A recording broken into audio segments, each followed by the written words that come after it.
thank you for joining. Appreciate it. The title of this webinar is Beyond the NAR Settlement, Leveraging Tech to Redefine Real Estate Success. And I'm going to go around the horn first and foremost and talk about the rules for a second, and then we'll do introductions of everybody. So just to the rules of the masterclass are that typically we say it's not an infomercial.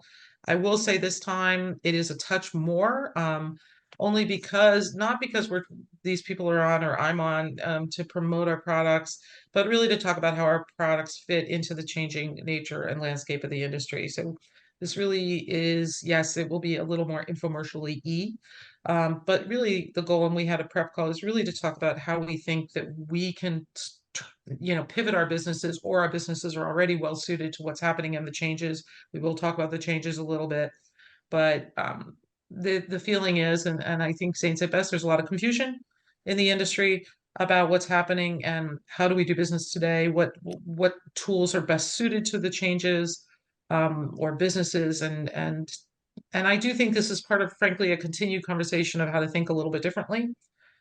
It's not like it's going to change overnight and all of a sudden we're all in a different industry, but the industry is changing and that's exciting. And we do need to change the way we meet those needs, the different needs. And everybody on this call has been in the industry a while. So we have seen more than a couple of pivots in our time. Nobody here is a newbie. So we just want to respect the different sectors of the industry and how we might meet those changes. So that is my little spiel. We will go around, and first thing we'll do is kind of let everybody introduce themselves and do like a 2-minute again about, again, not infomercial, but of what they do and what their company does. And then we'll go into talking about some of the changes and how those products meet those changes. So again, a last rule of the masterclass of non-infomercial is that we could be 10 minutes in this meeting, we could be 15, we could be an hour. We never prescribe. We'll go till the conversation goes. Please do, again, put up Q&A. I will look for it at the end. I'll jump in if it's something that needs jumping in on, but please do feel free to ask questions. We welcome the conversation. Okay, who wants to go first? I'm going to go with you, Nick. You look ready, man. You got your ready face on. The only rule of masterclass is don't talk about masterclass. Yeah, unless you're talking about it afterwards, and in which case we encourage you to talk about it. It's over a Black Manhattan. Right. My name's Nick Van Valkenburg. I'm the Vice President of Business Development for Roof AI. If you don't know Roof AI, we've been developing AI for the last 7 years. We are an AI assistant that sits on brokerage websites, communicates with consumers, allows them to find homes and kind of assist them almost like a tier 1 agent would, providing value right out of the gate. And we also do business with all of the core services and affiliate businesses that a brokerage has. Thank you. Thank you for that. By the way, based on the question I did get, I am Audrey Whittington, the Senior Vice President at Local Logic. So I'll jump in next. Just so you know, and we'll get in. Local Logic basically does all the data outside the 4 walls. And we will certainly also be contributing as to some of the products we think that are meeting the changes in the industry. So what about you, Katie? Katie Smithson, Chief Revenue Officer for REcore. REcore is a new company that was founded in January 2024. Basically, it's kind of a creation from CRMLS, California Regional MLS. And Art's vision was kind of just spin off a new company in order to take the technology that had been built at CRMLS and basically take it to market. So that's what I'm doing. We essentially have 2 divisions. One is like an MLS software as a service division. The other is data licensing. So we're, just creating and innovating and trying to make the real estate industry a better place. Okay, awesome. What about you, Zane? Hi, everybody. Zane Burnett. I am VP of Innovation and Insight over at Rechat. Rechat is an experience management platform. What that means is we've built a suite of world-class products that allow agents to conduct all of their business within the same ecosystem and in the same place to help them better manage the experience that their consumers and clients have throughout the real estate journey. And part of that suite does include a really powerful and meaningful AI co-pilot. And that's part of the Rechat ecosystem as well. Okay, cool. We'll get into all of these details a little more. And best for last, Tim, of course. Go ahead. Oh, well, thank you. So I'm Tim Quirk. I'm co-founder of Final Offer.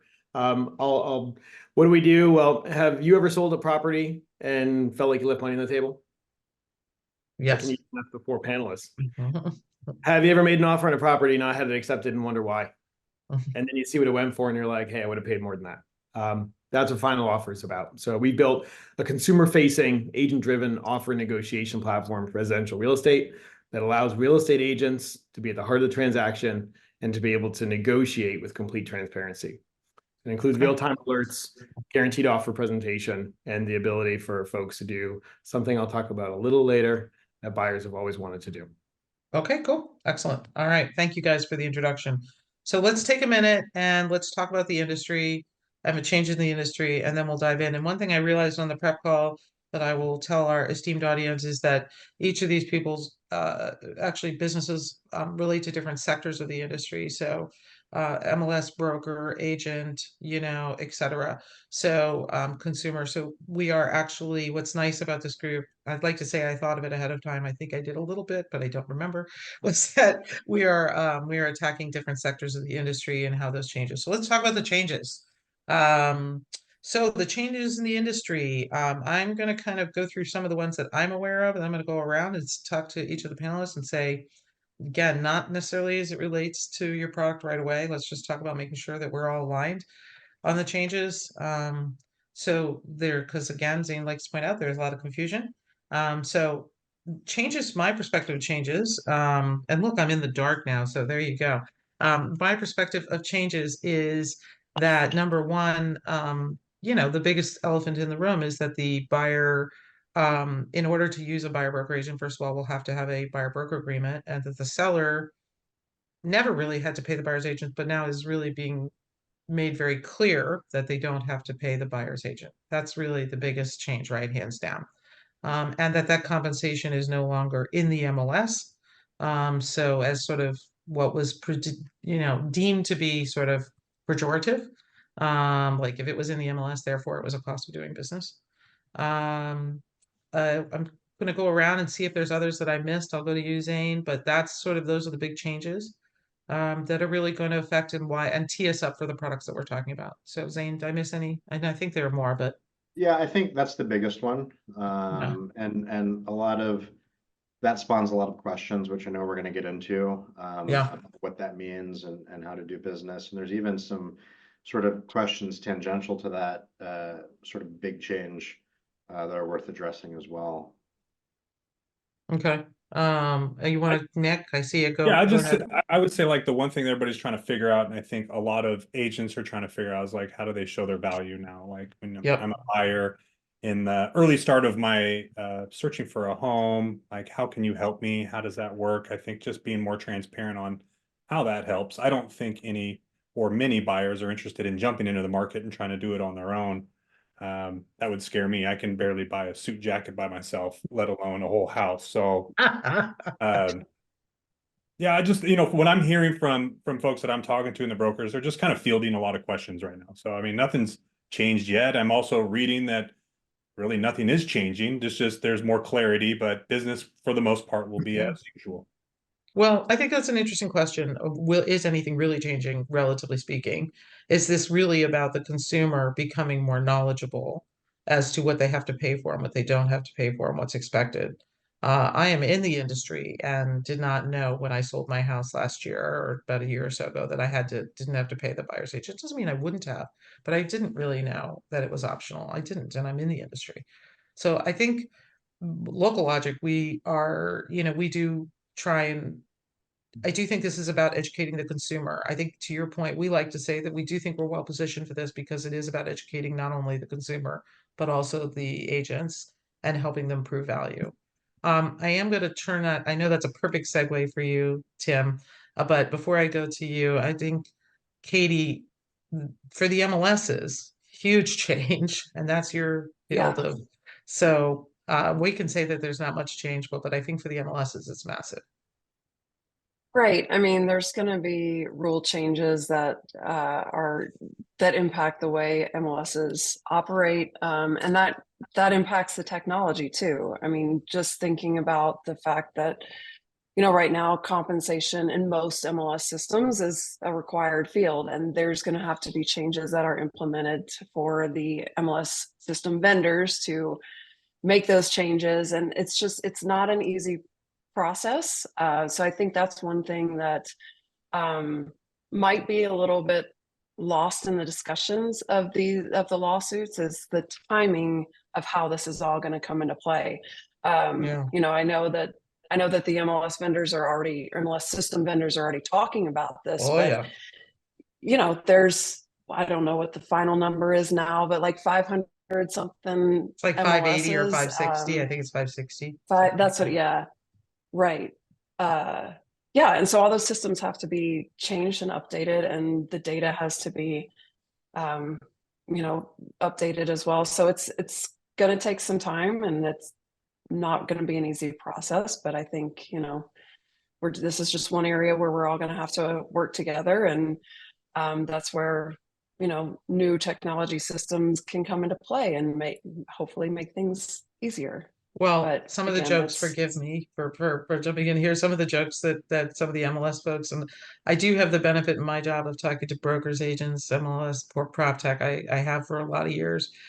And some of the jokes going around, if you'll forgive me, Katie, are that it'll be like if the price ends in 250, that it's like that's the right. compensation percentage, or that That's, it'll be yep. buried Yeah. in the picture. It'll be like in a sign in the picture of the listing. Yeah.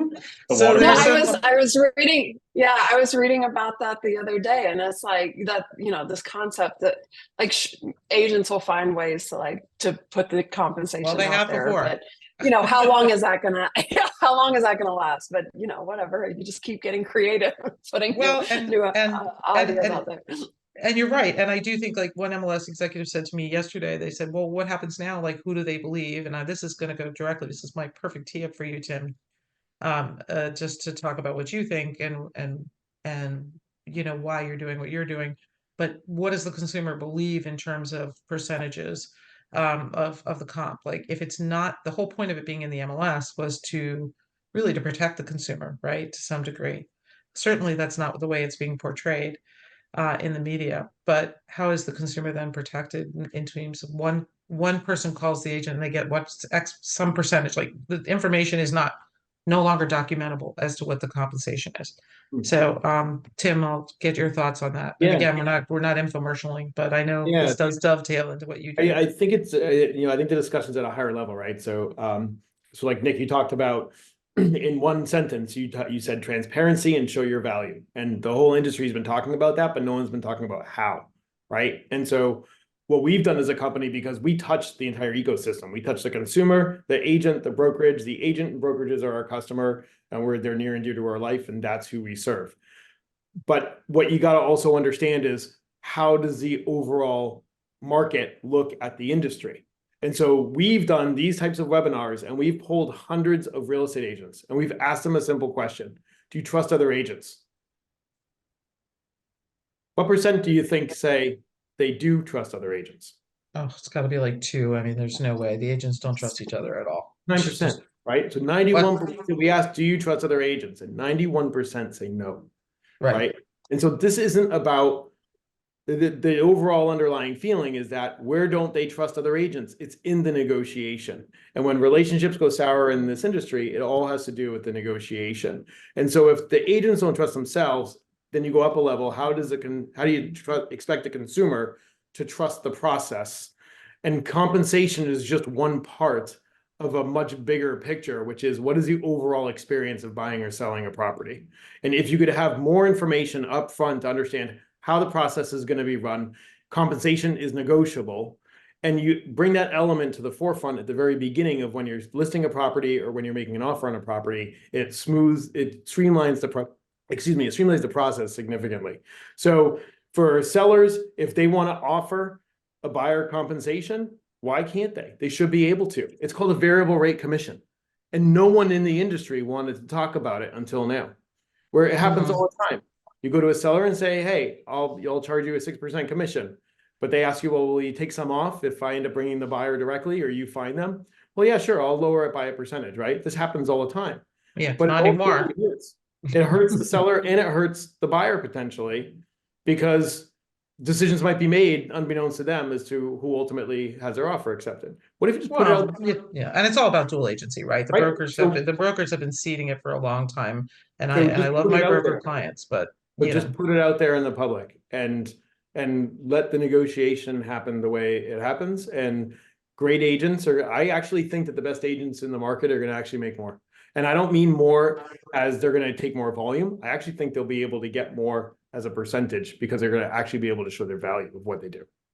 yeah, I actually think that I don't disagree, and this is not a politically correct answer. I actually, a very good friend of mine is an agent. I've said I actually think you'll make a more stable income, I think even if you do go to a concierge model or whatever, where an agent will say, hey, I'm going to pay you a flat 2 to 5 grand, whether, and you're going to help me look for the, let's say 30, 60, 90 days, but I'm going to pay you no matter what. I always say it's sort of akin to if a dishwasher guy comes or somebody, you have a repair appliance person, they come, you pay them whether to look at it, period. You pay for their time.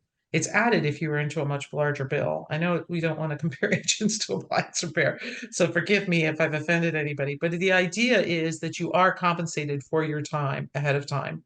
And I asked a friend of mine who was looking at buying a house, and I said, because this is very timely to talk to her, and I said, would you pay for an agent? Let me ask you a question. Would you pay a flat fee for an agent? Because she wants to use an agent. And she said, yeah, I would have paid 5 grand on a flat fee. So ask yourself what happens then. Buyers are acknowledging that they're serious. They're putting up money, right? They are showing their value just by the nature of being paid up, sort of quote unquote upfront or on retainer. It's no different than an attorney, right? So I do think it's going to change. I think it is actually better for agents. I do. I think it sort of illuminates the service they do bring to the agents. And I think the other thing is that, yeah, we're going to put a little bit more onus on consumers, but consumers are 99% online anyway first, right? I mean, that's why Candidly Local Logic is doing well, because we provide a lot of information to consumers and agents to get to be an expert. But at the end of the day, the seller does not want them to walk into the house without an agent, right? So, I mean, Zane or Nick or Katie, any more on that before we move to the next topic?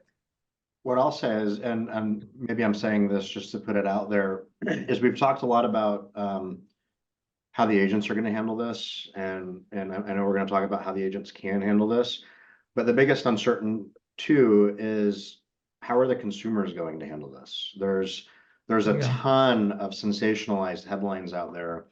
yeah. I've gotten calls from, my family, my friends, and, everywhere from, does that mean I can, everything's going to go, like, commissions are going to drop 3% and everything's going to cost less, to, does that mean I have to come out of pocket to pay a buyer? And so I think that we're all like, this is a really great example of how we're talking to our audience of agents and brokers on how to prepare to be able to adjust and pivot as needed. But the big uncertain for me is how are the consumers actually going to react to this when the changes actually go into effect? And I think it talks to the point that Tim and Nick made earlier, which is by equipping ourselves now with all the possible outcomes of how the consumers may react, we can kind of put more arrows in our quiver, for lack of a better term, to be able to articulate and educate, which is going to have to happen on a case by case basis, for the first, in the short term, at the very least, in the best case scenario. And so I think that's really important too, is do we have the means to be able to communicate what those changes mean when the pavement hits the road when it comes to consumer? Well, and that's a perfect segue to the next section of this, so we'll move on. But I do think that's a perfect example too of, are we communicating something different at the brokerage level that wants their agents to keep right, not to be afraid, versus at the MLS level, right? Versus at, the levels, the communication, I do think is, you did bring this up in the prep, that the communication is not consistent, and is not the same message, right? Depending on who you're hearing it from. So I think, Sorry, go ahead, Nick.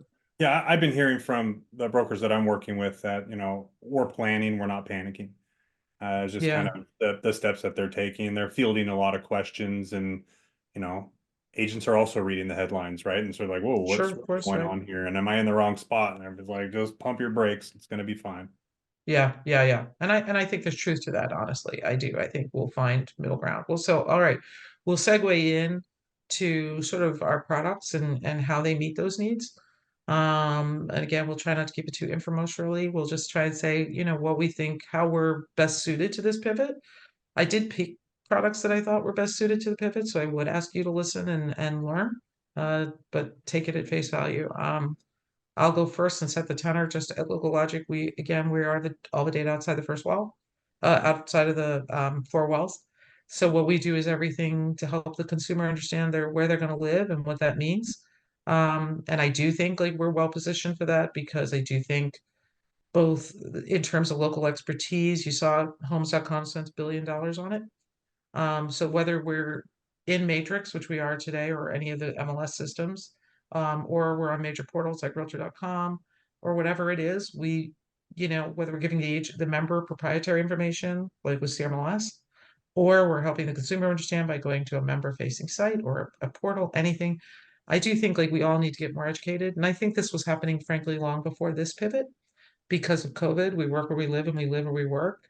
And I think we have to understand and be more educated. And whether the consumer's doing it first or the agent is proving value, it doesn't matter.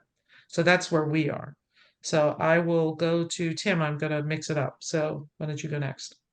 Sure, yeah. So as I mentioned, so we built it's an offer negotiation platform for real estate. So this is for listing agents to be able to bring to their clients and list property. And so the way that we all list property today, again, there's not much transparency in it. There's a list price and property details.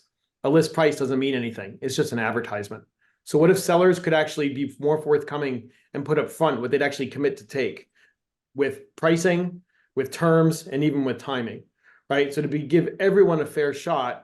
And with people coming into open houses wondering, is there really an offer on the table? We were told there's an offer, but how do you know? But what if you could actually see online in real time that there really is an offer, scan a QR code, and be able to get real-time text when offers come in, right? We had this happen yesterday. We had a property up north of Boston. The thing went crazy. All the buyers had the information in their fingertips to decide, is it time to walk away, or is it time for me to double down and make an improved offer, right? And so that's what it's all about, is that when it comes to this particular part of the process, compensation is just a negotiation. So could the seller say, I will offer compensation to the buyer agent, or I will not, or buyers submit the compensation that you want as part of the negotiation to be able to cover the cost for your agent. That's what happens. So Right? final offer is just full transparency, really. It's just complete transparency. It's full transparency if you want it to be, but understood. And there's different elements of it.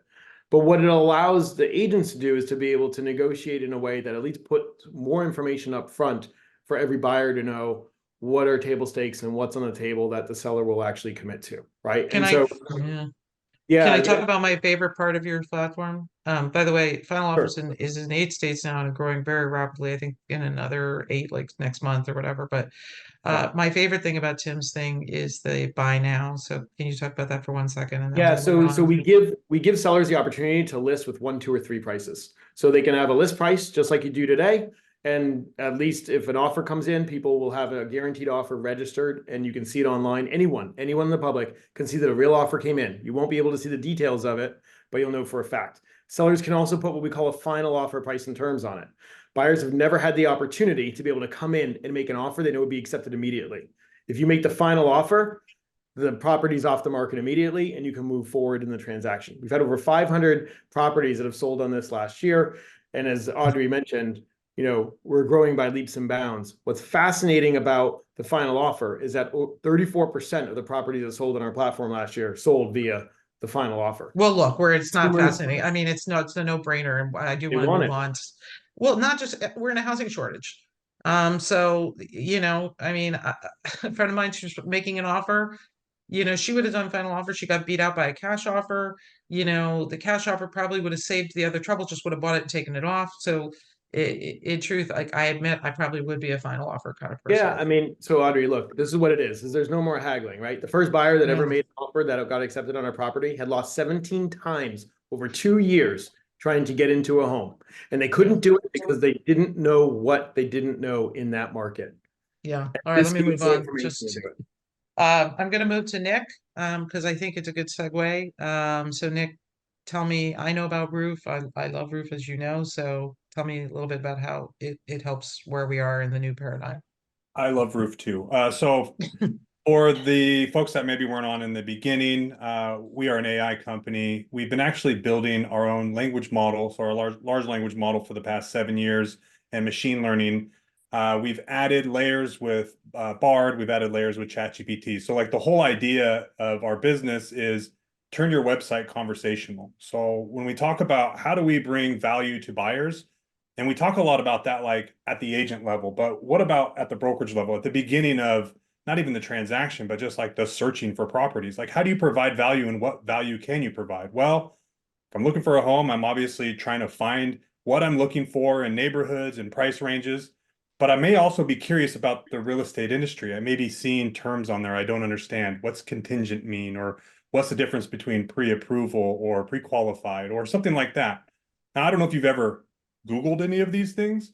And if anybody on this calls from any of the portals, please earmuffs. But if you Google something like, should I buy a house before I sell?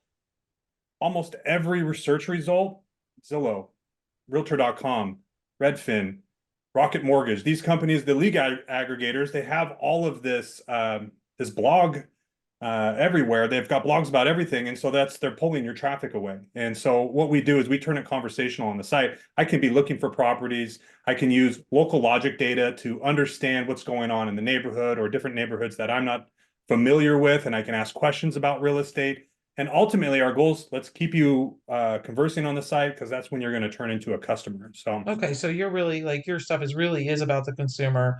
And to your point on the whole new modeling and the new paradigm, again, like us, if the consumer is going to go searching, feel that the onus is on them a little bit more yeah, to do a little more of the work. We all think they'll end up with an agent, but if they feel like they have a responsibility, right? A little bit more so, then they're going to need these tools like in a big way. All right, I'm going to go. they've got to get you to the agent. Yes, exactly. Yeah. Absolutely. Last thing I'll say before you cut me off. No, no, no, Feel no. free to use the little hook thing, I know. It's all good. and I'll just slide off the side. But when you think about searching for homes, like every real estate website is almost the same, right? I mean, you don't want it to differ too much because you need the experience to be similar. So I know how to That's search true. for homes. But That's what's the true. difference between me going to this website versus the website from the brokerage across the street? Like it's the same property. So we're providing a different value and bringing a different product to the consumer. So that's our whole Yeah, thing. well, look, you have some major customers. You have a lot of major brokerages that use you in terms of Baird and custom. You've got some big customers. So, and I know for a fact, some of those folks would never do it if it didn't work. So there you go. Zane, I'm going to finish with you, Katie. You get to be the best for last. Zane, go ahead. Perfect. So yeah, we talked a lot. I've heard the word experience thrown out a lot. And I think that's going to be a very important thing to manage from several facets and perspectives when it comes to what this market's going to look like after summer. At Rechat, we were kind of built from the ground up with the idea of being able to empower agents to be able to effectively manage that experience. And so, you know, I think T3 put out a stat last year that said the average agent uses 13 or 14 different tools. And I've been in brokerage for a long time prior to this, and I've seen, you know, the browser tabs that are like spread out across an agent's desktop as they're trying to like just do the simplest of things. And so I feel like the longer that continues to exist, the more burdensome it becomes, because it's just another thing that agents have to do and figure out, and agents already have enough on their plate as it is. And the way I feel like we're able to come in and help is that we provide a consolidated view of seamlessly integrated products where you literally only have to work from one tab. And everything that you're doing is on brand and the messaging is unified, which is also important from a brokerage perspective, because I've seen some of the stuff that agents put out in postcards, in flyers, on bus stop benches, you know, you name it. And, you know, sometimes I wonder if like their kindergartner put it together. No offense to agents. But, you know, like what's missing, I think, is a way to congruently curate that experience with the consumer. And so we feel very strongly that we're best positioned to be able to do that and to do it easily, so that as an agent, you can just kind of move on with your life and dedicate your efforts and focus towards the things that require more bandwidth. So, and again, dovetailing that, bringing that sort of back to message, again, focusing on the consumer, the agent, how the agent can, so in Nick's world, they're getting direct to the consumer and passing it to the agent. And then when it gets to the agent, if the onus is on the agent more of a new landscape to frankly do their job a little with a slightly higher level of quality, if you'll forgive me, or certainly in terms of how they present themselves, let's face it, as the quote unquote local expert, then you guys help with that. I will go over to Katie. Katie, I'm not going to lie to you. I think people don't always know what REcore does or how it fits into this conversation. So I told you I was going to be tough on you a little bit. So I think you need to take a little time and explain why REcore. Just take a minute and like, why REcore? What does REcore do? Why are they here? And how does it fit into this paradigm? Because I think there is confusion around REcore. I like what some of the stuff, but even for me, like I know RE Distribute, I'm a big fan, blah blah blah. But there's a lot of RE stuff out there right now. Right. You said it.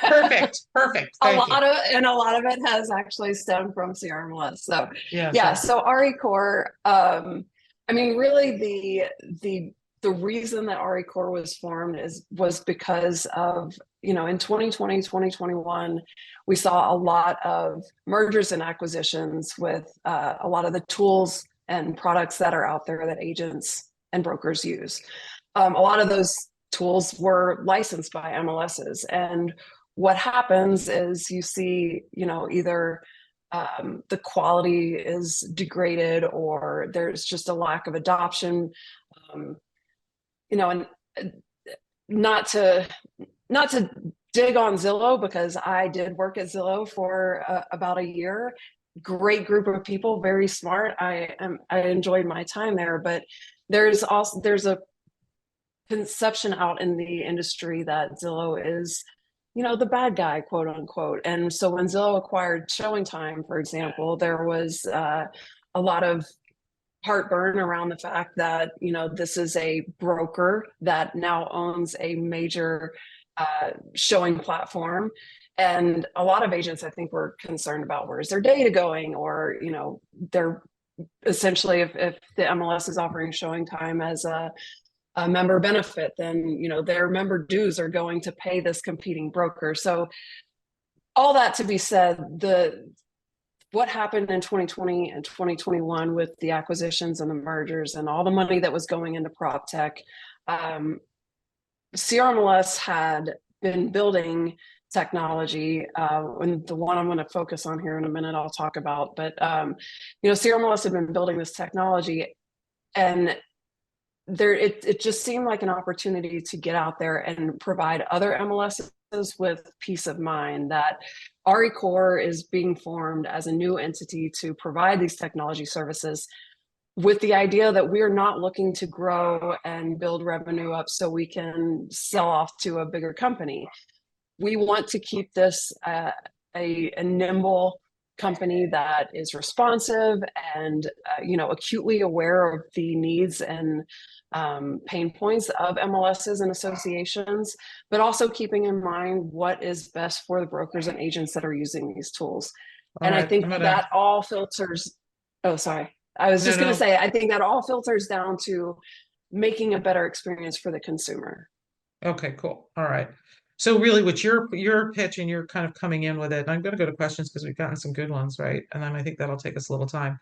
But you're really, the thing about REcore as much as anything is, look, I would say this about REcore, like for you guys, just again, my objective 2 cents is the industry has a lot of, some PE companies and some private companies that are, do a lot with how the industry moves. And this is really an effort to have sort of like somebody within it's like if you run the marathon and you're actually running the marathon, you're a runner, you're an actual runner, Yeah. They always say, don't run a sales team if you've never sold. So this is, I think that the effort is, hey, we really do this every day. So we really understand your needs and we're trying to meet them. And just give you other choices, because certainly the choices out there are also very good, but just to give people alternatives. Is that a fair statement? Yep. Okay. Yeah, I think so. Yeah. All right. Okay. I'm going to get a job at REcore later. So, all right, let's go through some questions. because we've got a lot of questions, we got a lot of comments. One question was, I wondered this too. So whoever anonymous attendee is, what would be we'd be interested in your views on how NAR could impact Canada. Now, this one's a nice one for Local Logic because we obviously serve the U.S. and Canada pretty broadly. So I do think it'll have I don't think it'll have an immediate effect. Personally, this is my 2 cents. I'd be curious if anybody else has an opinion. I don't think it'll have an immediate effect, but I do think there'll be ripple effects. And I certainly think it'll open the topic up for conversation. But Canada is structured so differently. Right, Nick? It's just a completely different ball of wax. And especially the way the power, the structure, and the legislative aspect. But I certainly think it'll open the conversation. Nick, do you know Canada well enough to kind of have an opinion on that? You know what I do know? So our corporate office is in Montreal, so we're based out of Yeah, Canada. As you can tell by my Marshawn Lynch picture, I'm here in Seattle. there you go. Actually not in Canada. Nice. But what I do know is it's wildly different. And just from personal experience, as we bring on new employees and trying to explain the US real estate market to them, you realize like they don't really understand any of it. So do I know what how NAR is going to impact Canada? I don't, but I just know that they're completely different markets. Okay, yeah. So Go we're ahead, Tim. actually doing quite a bit of working. We're actually launching in Canada very shortly. Nice. And the reason has been we've actually had tremendous demand from the top brokerages within the Canadian market because of transparency. It's all about trust across. We're actually seeing it. We have demand across the entire world for what we're doing because the entire real estate industry as a whole has just been in the dark. And so when you look at the consumer, no matter what, I was talking to someone yesterday in Toronto and they're like, I've tried to buy a property 5 times and I still don't know. And they want to hold offers on Wednesday. And I'm like, I don't trust any of this, right? So they're like, we bowed out. We're not even going to make an offer because we don't believe the process that we've been told is going to actually run true. So regardless of what market you're in, it still comes back to lack of transparency, where the Canadian market is actually leading the US when it comes to that, where there's a rule in Ontario, there's the TRESA, is the trust in real estate. And they've been requiring offers to be registered so that an agent can pick up the phone and call a listing agent and say, do you have offers? Prove it. And they got to show them proof that there really are offers on the table, right? That's a big win for the consumer because now they have their agents that can show their value and actually show them what really is there. So it's a bigger conversation, but that impact when it comes to this, we're seeing it. We've had our clients down in the US taking a look at what's happening and vice versa to be able to understand like how they can get ahead of it. Okay, cool. I don't disagree with that, and I do think before we move on to the next one, is that I would say that the Canadian market is very akin to Europe, and of course, there's always these comparisons to how. And having worked for News Corp, which is an Australian company, I learned, and I did some global work at my last job, that they do it so differently that the seller pays like the advertising fee like 1% up front, non-refundable. So there are different paradigms in different countries, and I do think Canada's a little more, forgive me, but a little more open to those different models than maybe the US is. I'm going to move to the next one. Zane, I didn't even know you could do that. You could say you would like to answer a question, so that's I cool. didn't know that either until I accidentally did it. But, I know, I love it though. Okay, so now you've it's not really a question, but it's a comment, but it sounds like you want to take it on, and I'm game. So the comment was that taking compensation will create steering, and then I did allude to that before, right? Especially if a buyer has to have seller offered compensation. So there's an in other update down words, below that taking compensation out of the MLS. yes. Yeah. Well, I think the point is like if it's not, that's to that point, right? If it's not in the MLS, we talked about this earlier, how do you avoid steering? So and that thanks, was Nick. that was the point. Like and to kind of make it real world and give everybody a practical example, post summer, what if a buyer comes to you as an agent and then says, only show me homes where the seller is offering compensation to you because I don't want to pay anything. Is that steering? And this question was posed. I got to give a shout out to, I think it's okay, Jessica Edgerton, who was talking about this a couple of weeks ago.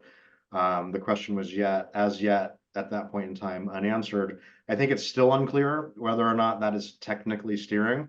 One of the things that comes into mind is prior to all of this, all of the stuff that we're talking about now, if anybody remembers, there was another lawsuit occurring where there was a discount brokerage, I'm just going to apply that term to on the West Coast, who was not offering any buyer comp for anybody who brought a buyer. And it became a really big deal because there were conversations that were recorded between traditional, MLS Realtor Associated agents and this brokerage basically saying, I'm not going to show this property if you're not offering any comp. I don't know if anybody remembers that, but like that was a huge deal before this was a huge deal. Yeah. And it went into the higher courts and all this stuff. So we are not, if anything, I think agents have to be prepared to be able to A, to everyone's point, defend their value. But B, I think we're still waiting to hear how to not only effectively, but legally navigate that very specific demand. Because it's one thing for an agent to say, hey, if you're not offering comp, I'm not going to show your property, which has happened in the past, and that led to a bunch of trouble. It's another thing for a consumer to say, don't show many properties where you're not going to get compensated. And I think that's the new sort of caveat to this. Oh, that's And interesting. that's something we're going to have to figure out, and hopefully we'll all be provided with guidance on. One little update to the prior question, and then I'm going to move on. And said somebody put up, thank you, that said that there is a class action lawsuit trying in Canada against the MLSs to get into the courts. Hasn't made the courts yet. So thank you for that update. I did not know that. So thank you. That we can all keep an eye on that. Another point that somebody made, I'm going to just paraphrase it because it's long. So let me just paraphrase. Let's say, could a seller say, hey, I'll list your house for X%, and then the listing agent pays a referrals fee to the buyer's agent, like via a referral fee. I think, hopefully I got that right. Katie, I don't know if you have any 2 cents on that, but I think, again, this is sort of the new Wild West of trying to find ways to work it out between two agents, right? And again, I can't imagine that would be okay to be in the MLS under the new rules, but Yeah, I don't think you can necessarily put it in as a referral fee, but I think the conversations that have been happening have been more around price concessions. So, offering a concession and, maybe it's like 3% towards repairs or something along those lines that could be included, or, like right now, obviously rate buy downs are, pretty popular. So those could be examples of concessions, or there might just be, a general, like the seller is willing to offer a concession. And then it has to, I think, become a conversation between the seller's agent and the buyer's agent. But, I think there's still a lot that's got to be figured out. There's still a lot that's up in the air. There's also, I think, there's some interpretation of the settlement where like the brokers could actually still display compensation on their own site, not in the MLS. I wondered about that actually the other day. Right. Yeah. But then MLSs might come on top of that and say, no, you can't do that. So yeah, I think there's still a lot to be sorted out. So that goes into another comment, and then I'll turn it to Tim once I was going to say, so I was ahead, talking Tim. about this variable rate commission before, right? And how the industry hadn't want to talk about it because the agents, we learned this firsthand. All that we did was we built a platform to allow agents to negotiate however they wanted. We had an agent that put a variable rate commission before this happened, a year and a half ago. And the agents in the market went crazy, being like, why are you disclosing that to the public? You cannot allow consumers to know that exists because we're going to get paid less.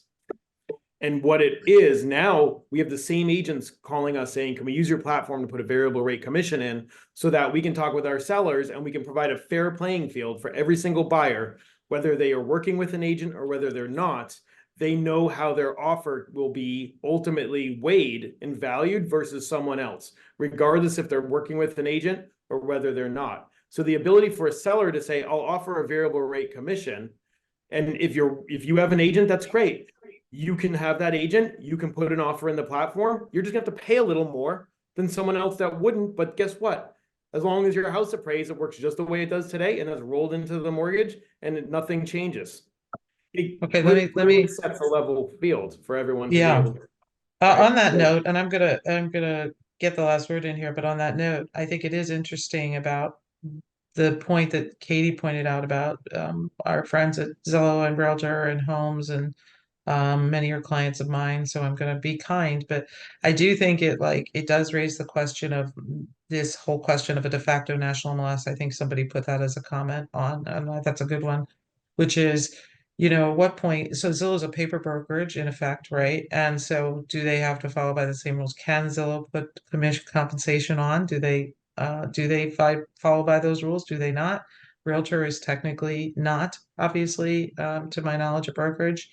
So, where's the lines? It gets kind of gray. And I think, again, I'll just start this webinar and end this webinar with my friend Zane here in terms of the confusion, and what's possible and what's not. Maybe we look a little more to NAR for guidance, on this. Don't say it. Don't take that bait. And so, don't do it. And so you can do it. But in the meantime, I do want to, in the last minute, because I hate to go right up against two. People need to get ready for their next meeting. Can we all give a little email, please, as to somebody has already asked for where a panelist can be contacted. So can you just kind of give your email address really quick around the horn? I'm obviously Audrey at locallogic.co. You've probably gotten emails from me. We are .co, so feel free to find me there. But Nick, can you go next? Nick at roof.ai. Okay. Email Nick myself at- off, apparently. I know. Zane?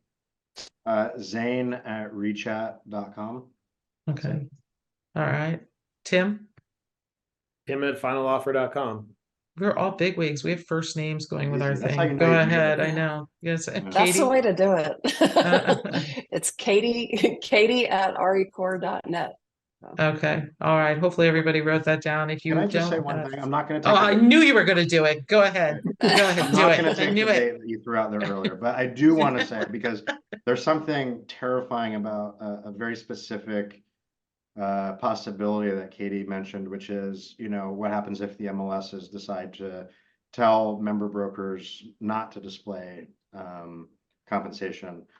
I will just say that's terrifying to me, because I feel like this is an opportunity for any gripes that people may or may not have with just NAR or the MLSs in general. I feel like this is also an opportunity for them to be able to reset and find how to be in better flow with their members. So I would just encourage, if there is anybody listening who is representing an MLS or even NAR for that matter, to maybe, before rushing to make any decisions in light of these changes, to at the very least take into consideration what's best for the members and what's best for the technology providers who are assisting them. Oh, imagine that, to take into consideration their vendors. Don't get crazy. That's just crazy talk, and I'm cutting All you right, off. so then just the members. I know. Well, thank you all for joining. Hopefully this has been a good masterclass. I don't know what the next one is, so I can't promote it. I'll probably know by next week, so we'll let you know as soon as we know. I'm always actually open to new. I will say this. I don't say this. I said this last couple of times. We do this monthly, and if you have ideas for things you'd like to hear a conversation about, and maybe even people you'd like to hear from, I can't make any guarantees, but I'm open. This really is an industry forum to have these kind of conversations. So if there's things you feel like we're not talking about, let me know. All right. Thanks, everybody. Thank you, panelists, for joining. Appreciate Audrey, it. thank you for hosting. Thanks, Oh, my Audrey. pleasure. My pleasure. All right. Go have those cocktails. All Remember. right. Better Okay. just vote. It's All right. 5 o'clock Bye-bye, somewhere. everybody. That's right. Exactly. Thank you.